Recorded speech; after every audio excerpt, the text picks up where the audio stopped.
Okay, so here we are live once again with another DC Multiverse, Mcfarlane Digital, whatever they want to call this line.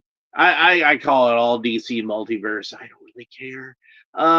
This is Dr. Fate.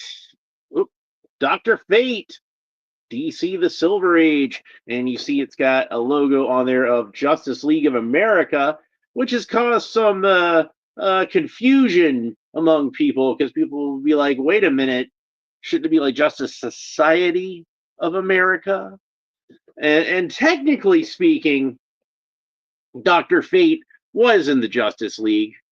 He was in the Justice League International.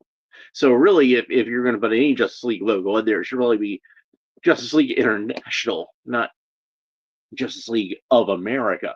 And even if it was Justice League of America, I think it'd be the one that says Justice League America. It would still be like an 80s logo, not this 1960s Silver Age logo. He was not a member of the Justice League during the 1960s.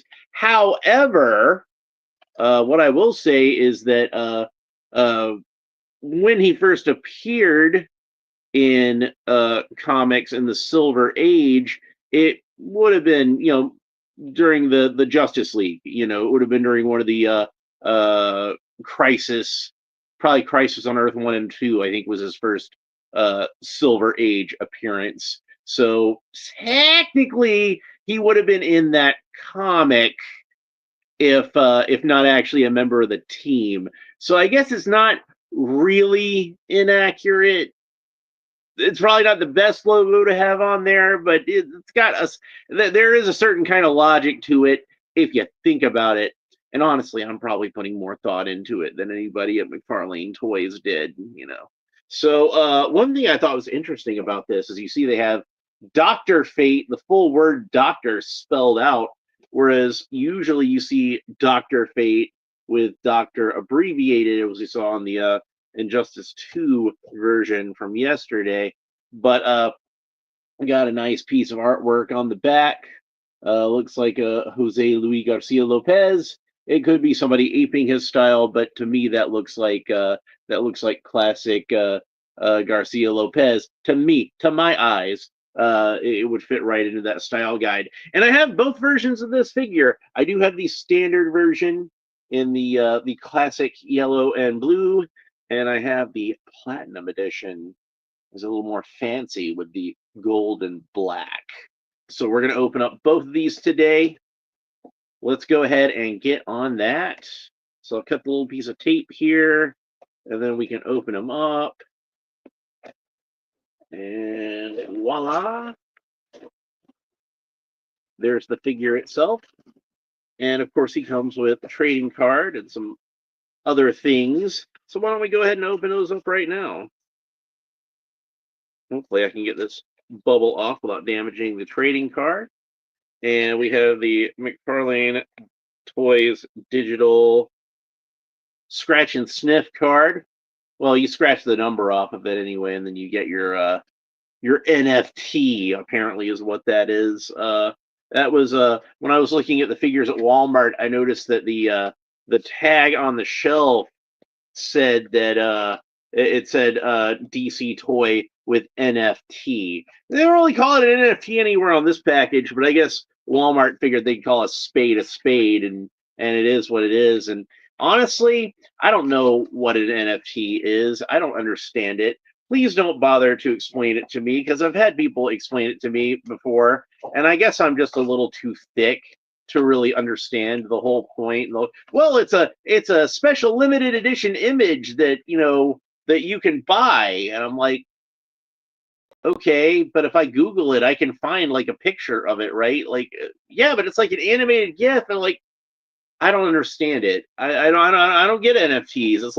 It's like buying a picture of something on the internet when I can get pictures of stuff on the internet like for free anyway. It doesn't make any sense to me. So anyway,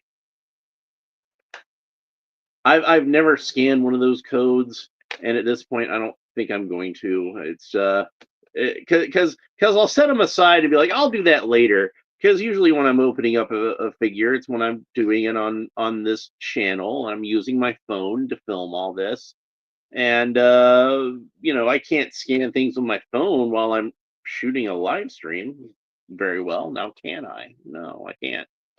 All right. So we got the rubber tabs cut. He had one around each of his arms at about the elbow. He had double rubber tabs around his midsection and two around each ankle. Those are all cut now, and I'm going to very carefully pull them out of the figure out of the package, because I don't want to catch the cape on any of the sharp edges of the plastic.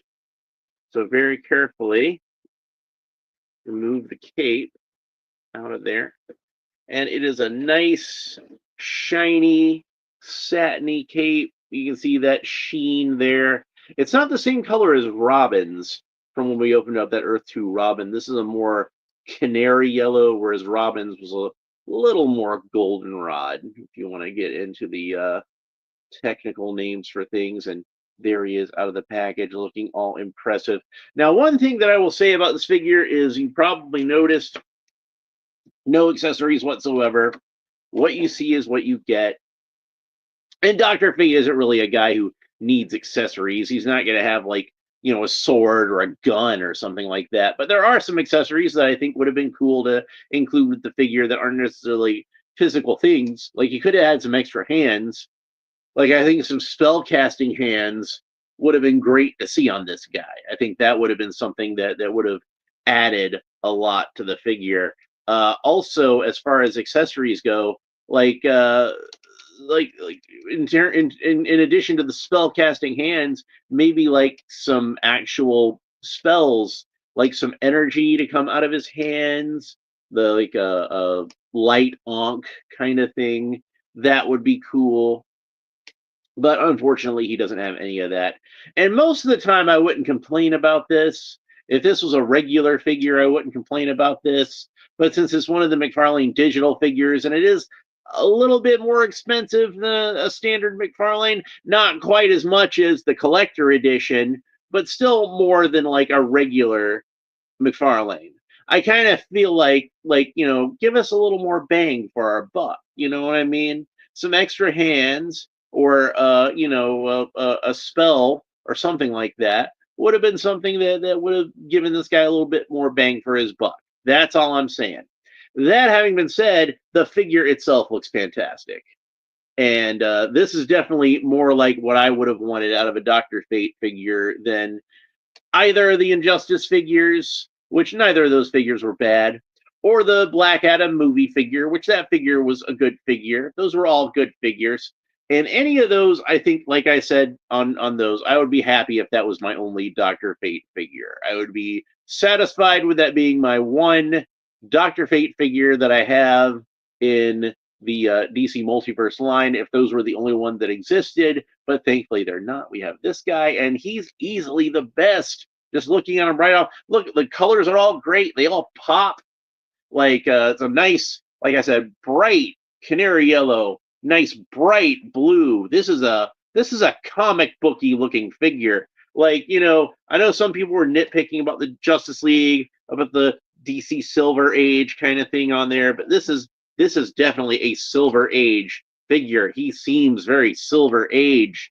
Now, one thing that I usually like in a Dr. Fate figure is I usually prefer for his helmet to actually be gold rather than yellow. I get they're looking, going for that comic booky look, and it looks good, like just from an aesthetic judgment standpoint. But the helmet's supposed to be metal. I usually prefer to think of it as actually being metal. It should probably actually be shiny, but I don't think that's what they were going for at all. Because if we look at the original Superpowers Dr. Fate action figure, you can see the colors match up like exactly. Like the blue, not maybe like a hair off, but remember, this is like a 40-year-old toy. So he's gotten a little dingy, a little yellowy over the ages, which obviously does not affect the yellow at all, but the blue, it does kind of make it a little more dingy. This one's a little more crisp. It's a brand new figure out of the package. I'm thinking if we look at these these two next to each other in a couple of decades, they're going to look even more similar. You know what I mean?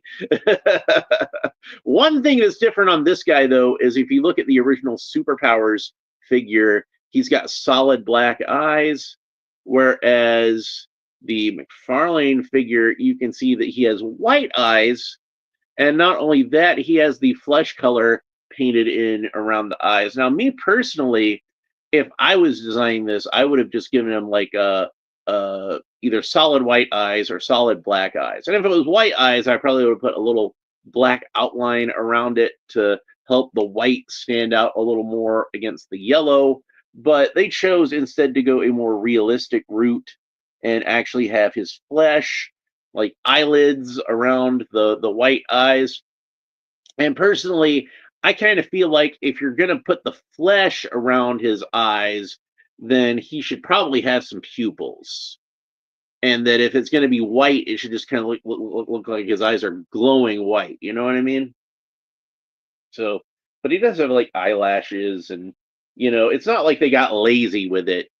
But this was clearly an aesthetic choice. If they're going to go ahead and do a paint masking for his eyebrows, they could have very easily put pupils in there if they wanted to. So this was a deliberate decision that they made. This was what they wanted him to look like.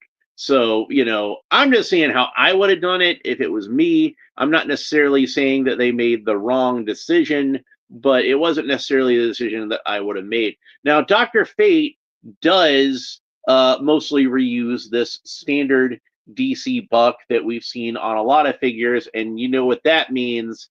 That means, since I've got the Riddler over here, we're going to show him off, and it is the same body as the Riddler. Everything from the bottom of his feet up to his shoulders is exactly the same. He's got a different head. He's got this collar piece with the amulet added to it. Looks very nice, very much like the comic book. I'm suspecting that it's the same gloves even, but when I look at it, when I truly examine it, it is not, I believe, the same gloves. They actually did sculpt different glove pieces for Dr. Fate than what the Riddler has, and that surprises me because they're pretty much the same type of gloves, that kind of flared out Captain America looking glove, and some wrinkles at the wrist. They could have very easily reused the mold that they used for the gloves on the Riddler for Dr. Fate, but they did not. They gave him completely different gloves. Now, I don't remember if these are gloves that we would have seen on another figure anyway, but the fact that they have two completely different molds for gloves that are essentially the same type of glove, shows that they put a little effort into this guy that they didn't really necessarily need to, but it's nice that they did. So let's talk about the articulation. Dr. Fate can look up about that far. He can look down about that far, tilt his head kind of quizzically from side to side, rotate the head all the way around. Of course, the arms rotate all the way around at the shoulders, and they're on that Mcfarlane ball joint, so they can move up and down like that, back and forth like that, all the way around like that. His arms can raise up all the way to the sides about that far. He does have a bicep swivel, of course. The bicep rotates all the way around. Got double jointed elbows. That's about the range of motion you get at the elbows, like full range of motion. Couldn't move in any further if you wanted it to. Doesn't need to. That's the extent. That's the most it could physically move in anyway. He's got the cool Mcfarlane wrist articulations. The wrists rotate all the way around, and they're on this ball joint, so the hinge can move as the wrist does, and you can get that into whatever pose you want to. He's got one solid fist and one gripping hand with a trigger finger, so you could have him hold a gun if you wanted to. I don't know why you'd want to have Dr. Fate hold a gun, but there you go. He's got the cool Mcfarlane torso articulation, so rotates all the way around where the torso meets the rib cage. The abs meet the rib cage, and it can wobble around like that. Again, rotates all the way around where the abs meet the waist, and can wobble around like that. Excellent articulation at the torso, as we're used to from Mcfarlane. Dr. Fate Can kick up about that far, and he's got that little bit of wobble there, like Mcfarlane figures tend to have. Doesn't rotate all the way around, but rotates enough that you can get some good poses out of it. Got the double jointed knees. That's about the range of motion you get at the knees. He does not have a boot cut, even though the boot does seem to be a separate piece of plastic from the upper part of the shin. So they could have made that a boot cut, but they chose not to. But that's okay because he's got the great Mcfarlane ankle articulation. He doesn't really need a boot cut. So the ankle rotates all the way around where it meets the shin, and it rotates all the way around where the ankle meets the foot. And then the foot can point down about that far and point up about that far. He's got toe articulation just to show off. One other thing that would have been nice to show off on this figure would have been a flight stand. Again, since we're paying more for this figure than a standard one, and the Superman one, I should have mentioned that with the Superman one last time. He should have had a flight stand also. Flying characters should have flight stands, but at least he does come with a figure stand, which unfortunately is this Mcfarlane Toys digital one. And I'm not crazy about these because I don't want the Spawn logo on the stands for my DC characters. It's like I know Spawn is Mcfarlane's character that he created like when he was in high school or whatever. I know that he's kind of the mascot of the company, but I don't know why there's I don't think there should be a character from another comic book company on a DC Comics logo. Like if I was buying Disney action figures, I wouldn't want Bugs Bunny on the stand, even if Warner Brothers made the toys, or vice versa. And I love Bugs Bunny. That's like one of my favorite characters of all time. As far as like funny animal type cartoon characters, Bugs Bunny's probably my favorite. All right, we got this trading card. We haven't looked at the trading card yet because I got too into the figure. He really impressed me visually, so that's why I got into that. And you can see what I'm talking about. How like the colors are so much like the comic book. Yeah, this takes me back. And it's worth noting also that when I was a kid, the first time I ever saw Dr. Fate actually wasn't in the comic book. It was this Superpowers action figure. So it did really hit my nostalgia button. No lie. So yeah, not long after that, there was the Legends miniseries, and I got to see Dr. Fate in action. And as I mentioned before, he actually did join the Justice League in the latter part of the 80s when it reformed after the Legends miniseries and then became Justice League International. I think Keith Giffen had a fondness for Dr. Fate because he worked on that character early on in his career and would come back to him several times. So the late great Keith Giffen, let's give him a shout out, and his co-writer on Justice League, J.M. DeMatteis, great writer, wrote Kraven's Last Hunt, and a great Batman story in Legends of the Dark Knight called Going Sane, and Kevin Maguire on the artwork. Fun series. Here's what the back of the trading card looks like, and it reads, McFarlane Toys Digital, Dr. Fate, debut, More Fun Comics, number 55, spring 1940. Upon wearing the ancient golden helmet of Fate, Kent Nelson transforms from the kindly academic into the sorcerer, Dr. Fate. One of the founding members of the Justice Society, Dr. Fate is able to use his powers to wield magic, conjure illusions, and see the future. So, yeah, a pretty decent bio, all things considered. As far as the McFarlane trading cards go, I can be kind of critical of some of these bios, but sometimes they hit the nail on the head. And granted, that was kind of brief, kind of simplistic. I'll grant you, but it was simplistic in the way it ought to be simplistic. It summed up the character pretty well. I mean, they could have probably added some more detail about, like, say, his tower or his wife Inza or something like that. But I think that covered the basics. Anyway, that having been said, let's move on to our Platinum Edition figure. And of course, he comes with the same stand, and the same trading card. So there's the stand, and he comes with the same NFT certificate, which we're not really going to bother with. Doink. Trading card. There we go. Set that aside, and I'm going to fold all that back together so I can put that in the recycling in a little bit, along with the other package and the Injustice package that I still need to put that in the recycling as well. There we go. Bunch all that together. All right. So let's go ahead and get him out of here. And he's got rubber tabs in the same place as the other one. So we got one around each elbow. You got the double rubber tabs around the torso. And then one around each ankle. And thankfully, these are pretty easy to get. And one thing I should point out on this is you can see at the ankles even, they actually have like a little indentation. So you can more easily fit an X-Acto knife in there and cut it just like that.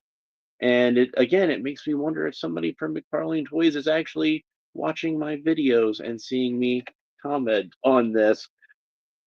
You know, it might be a little egotistical of me to think that, but people do watch my videos.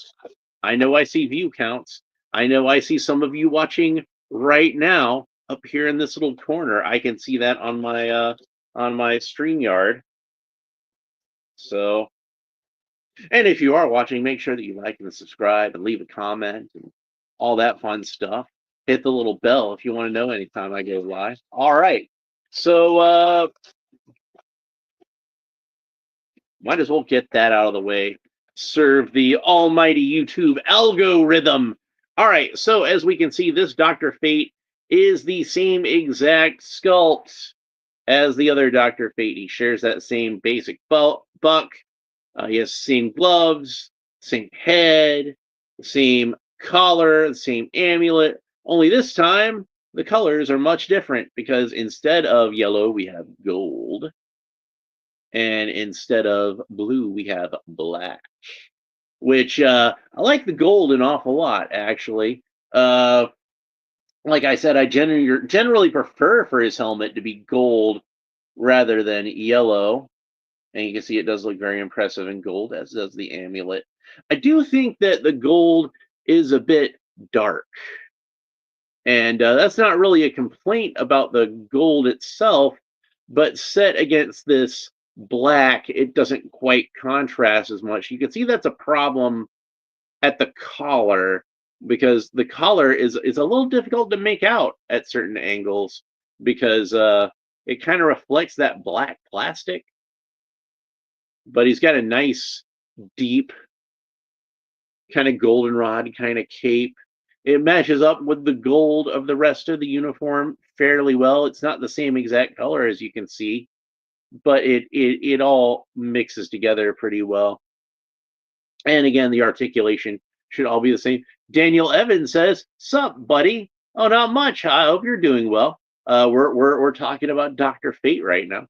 So having a ball. These are some great figures. I'm pretty happy with them. We're not going to go over the articulation with this guy because we just went over the articulation with our other Dr. Fate, and I'd just be repeating myself. And you guys have heard me talk about the articulation on these Mcfarlane figures a lot. If you've been watching all the videos, you know what's up by now. And I'm guessing if you're watching these videos, it's because you're interested in the action figures, and you probably have some of these action figures yourself. And if you've got any Mcfarlane figures, you probably already have some figures on this buck because, like I said, it's one that they use a lot. So you're very familiar with this by now. But yeah, the funny thing about this is this was actually the first of the figures from this assortment that I got, and I found him randomly at a Walmart, like before I even knew these figures were out. I think like just a couple of days after they'd been announced on the website. And I was able to, thanks again to Captain Half Fun, because he was the guy who pointed this out to me. I was able to get them off the Mcfarlane website because they had they still had a few of the bundles left where you could get all three of the figures from the assortment. Uh, this one, the Silver Age Superman, which will be opening soon, and Two Face, which will be opening even sooner. but but yeah, I did find this one, at a Walmart, and I was like, wow, I didn't even know these were out yet. I better go ahead and pick him up. And I'm glad I did. I didn't even know there was a platinum version of this Doctor Fate yet. I hadn't seen any pictures of it or anything yet. So all I knew of was the actual comic book version. This one, I guess it is a comic book version. It's a little closer in color to his new 52 costume, although it's not even exactly that. I think that one had a little more Egyptian detail to it. Daniel Evans says, I am familiar with Spawn #1. I had it. Yeah, I think a lot of us had that one back in the 1990s. I might still have mine somewhere because I know I sold a bunch of my comics at one point, but that might be one that I still have is Spawn #1.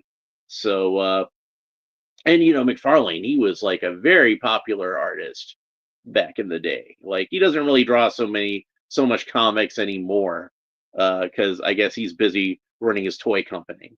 But occasionally you see him draw some stuff. And like I see him draw like stuff in like live streams, and so he keeps in practice. I figure he probably at least still draws as a hobby, but he doesn't really need to draw comics anymore because he's got that toy money. So he's doing all right for himself.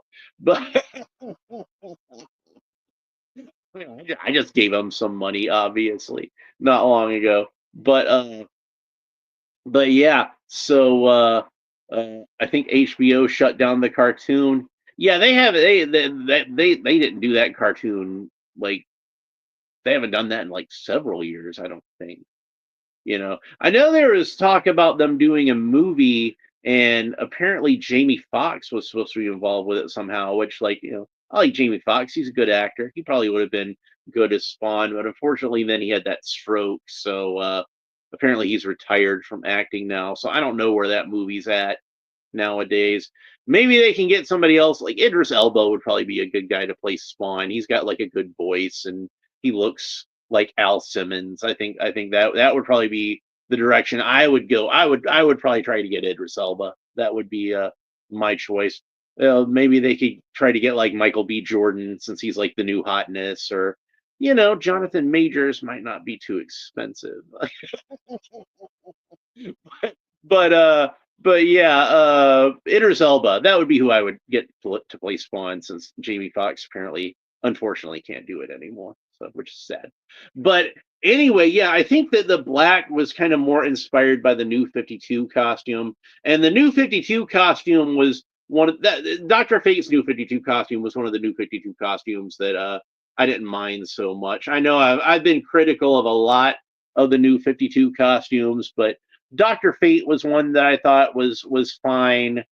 Uh, Shazam, the original Captain Marvel, I thought his New 52 costume was fine, and they used that one in the movies, and I thought they did an even better job with it in the movies because they brought it a little closer to the classic Captain Marvel. But yeah, for the most part, New 52 costumes just kind of left me cold. Like, I really did not like the Superman New 52 costume. Batman was okay. Green Lantern was okay, but they didn't really do too much to change Green Lantern. Flash, they had that kind of dopey chin strap on him that they always insist on giving to the Flash ever since. But the better New 52 costumes were the ones where they didn't do too much, honestly. And like I said, I wasn't a fan of the Superman costume at all. But Doctor Fate was one of the ones where I felt like they actually did some stuff to change it with the black, and also they had kind of like a Starfield kind of pattern on it. I don't know if that was on there all the time or if it was just on there sometimes, but I remember seeing that on there, and I thought that looked pretty sharp. I was fine with that Doctor Fate costume, but he's got the same thing going on where you can see what his eyes are white, but he's still got kind of like the eyelid painted in around it. The gold helmet is the best part of this figure. It just looks really sharp. So we can see both of them next to each other. And then let's go ahead and have a look at the comic book Dr. Fate next to his video game counterpart from Injustice. and the newer Injustice figure that I just opened up yesterday. So, or late last night, or late night before last, or however you want to phrase that. So, anyway, both of these figures are pretty great. And if you can manage to get either one, I would highly recommend it. So, I'm thinking to myself now, I've got Dr. Fate, I've got the Martian Manhunter, I've got Captain Atom, I've got Blue Beetle, I've got Booster Gold, I've got Batman out the wazoo. I got Guy Gardner. I've got a pretty decent assortment of Justice League International guys, right? Like that's a pretty good grouping of them. Now there's some more guys that I could have from my Justice League International. Obviously, they've not made a Black Canary figure at all, and I've got to imagine if McFarlane ever actually does make a a Black Canary, he'll probably make the classic costume and not that '80s costume that she wore in JLI. But I'm not really that big a fan of that costume anyway. Daniel Evans says I had Silver Surfer and Infinity Series too, some of them. Well, cool. Yeah, I had a bunch of Silver Surfer comics. I remember when he got his new series in the late 80s that was Steve Englehart and Marshall Rogers. That was some good stuff. Anytime those guys teamed up, it was good stuff. I remember all of like Ron Lim Silver Surfer comics that I had in the 90s. That was around the time of like Infinity Gauntlet and Infinity War and all that. He was a really good artist on Silver Surfer. He made him nice and shiny, which I liked that look. I had another series that I liked a lot of Silver Surfer was the more recent one that I say recent, but it was like 15 years ago, I think. Dan Slott did with Mike Allred. That was some good stuff. So I liked those. So but yeah, Silver Surfer is a great character. I love Silver Surfer. But yeah, these are definitely worth picking up. Some At some point in the future, I'll try to do a group shot of what JLI figures that I have so far, and I think that should be fun. But I think that's it for this episode. I think I've covered everything that I need to cover about this. Daniel Evans says, yes, that's the ones I had, the '80s versions. Yeah, the Silver Surfer. Yeah, that was a good series. Like the thing I remember about the Silver Surfer around that time was the thing that made that a great series. Whereas I kind of feel like Silver Surfer kind of struggled a little bit as far as trying to get a regular series off the ground for him. Is that was where they finally freed him from Galactus's exile to Earth. The Fantastic Four helped him escape. Reed finally figured out a way to get him off the planet. I think like Ben Grimm had said something that was just kind of like he just pointed out something that was really obvious that they'd overlooked. I don't remember exactly what it was, but it was just one of those sort of things where like he says it and it just seems really obvious. Hey, why didn't you try this? And they're like, yeah, we should try that. And they they got him freed from Earth. And then he went on all these cosmic adventures, and he was with Nova, and went back to Zenla, and reunited with Shala Bal. And after all this time of like pining over Shala Bal and wanting to be reunited with him, they both kind of figured out that we've kind of grown a bit since we've been apart, and we're both completely different people now, and probably should just go our separate ways. And then like that's how it happens sometimes in real life, where people just kind of grow apart. But but yeah, it was kind of an interesting and mature sort of breakup for a kid like me reading superhero comics at that time. I probably would have been like maybe like 11 or 12. So yeah, Dr. Fate, great figure, definitely worth picking up. You've got to get this Dr. Fate, whichever one you manage to run across. They're both really great. I honestly feel like whichever one you would want would depend a lot on your aesthetic preference. I mean, obviously, this guy's got the gold helmet, and that gets the seal of approval for me. It's worth buying just for the gold helmet. But you got to give it up for the more comic booky colors on the classic style figure. I remember back during the DC Universe Classics, when Mattel was doing those, and they did the variants on those. It was definitely the gold helmet version that I wanted, and I don't remember if I ever actually got around to getting the yellow helmeted version. But it's been a while since those figures came out, and I've grown and changed as a person, and maybe I've just gotten a little more nostalgic. But I think I appreciate the yellow version a little bit more nowadays than I did back then. And I like having a figure that looks kind of like the superpowers version. What's Dr. Fate's power? Well, he's a magician. He's a sorcerer. So he's got like magic powers. He does magic things. You know how they use magicians in comics. It's basically whatever superpower he needs to have at the time, he's got it. Whatever limitations he needs to have at the time, he's got that too. So he has the power of plot convenience. But yeah, if you're interested in the character, you should definitely look into him some. As far as comics go, there was an issue, a first issue special in the 1970s that was illustrated by Walt Simonson. That was the first solo Dr. Fate story that he'd had since the golden age of comics. And I believe it was the first full length comic book story that Dr. Fate was ever in. Keith Giffen drew some backup stories in The Flash throughout the early part of the 1980s of Dr. Fate, and those, I believe, were collected in a miniseries in the late 1980s called The Immortal Dr. Fate. So that's worth checking out as well. He's made a lot of appearances in various crossovers and Justice League stories, and he's had various series ever since the 80s. Like there was a Keith Giffen series in the late 1980s. Danny Elvin says, remember on SNL when Ant-Man was getting cribbed on by the Hulk? Oh, this guy's got the strength of a human. Yeah, they actually gave Garrett Morris a cameo in the Ant-Man movie because of that. So he pops. I think he's like a taxi driver or something like that. But yeah, they've done a lot with Doctor Fate in the intervening years, but honestly, most of it has been stuff that's been in team team up comics. They did that whole thing where they did Fate, where some archaeologist or something turned the helmet into a knife because 90s, and he had like an ankh over his eyeball, and he had this knife that was made from the helmet, and he had Dr. Fate's cape turned into like a ribbon that he tied around his arm, and he looked like Cable basically. So I called the character Magic Cable.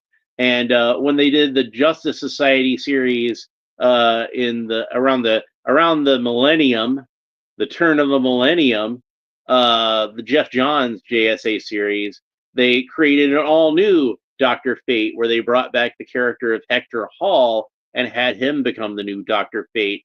So that's a character that got a lot of play during that series. And that's like a really great series, the old Jeff Johns JSA series. So I definitely recommend checking that out if you haven't read that, and then you get some learn a little bit more about Dr. Fate in that, and a lot of these other great Golden Age eras. Have I heard of Hanuman? No, can't say I'm familiar with him, or them, or whoever that is, or it. I very unfamiliar. but but yeah, that's pretty much it for this episode. I do hope you enjoyed it. If you did, please make sure that you like and subscribe and all the fun YouTube stuff down below. Leave a comment. Let me know what you think about Dr. Fate, both these figures and the character in general. And let me know which of these figures you think is the superior version. Daniel Evans says Sony makes some series. They are great. Is that like an anime? Well, I might have to check it out sometime. So I might look into it. I'm not up on all the anime stuff anymore, unfortunately. I think uh the last new anime I watched, the last anime I watched when it was new was Kill la Kill, and I really liked that one. And I was a big fan of Cowboy Bebop. I enjoyed that one an awful lot. But most of the anime stuff I like is like the really old school stuff. We're talking like, Speed Racer and Gotcha Man and Macross and that kind of stuff. And of course, I saw it in the '80s when they brought it over here. Let me know. Let me know what you think. Not anime. Well, I'll have to. I have no idea what it is. I'll have to try to look it up later. All right, that's it for this episode. Hope you enjoyed it. Next episode, we're going to have another twofer because, like, I figure I might as well get some of these Platinum Edition figures I got out of the way. So we're going to be doing the Batman v Superman armored Batman, the Superman stomping version, the standard edition of that, and the Platinum edition of that. What are the differences? We're going to find out next episode. So thanks for watching. We'll talk to you next time. Bye.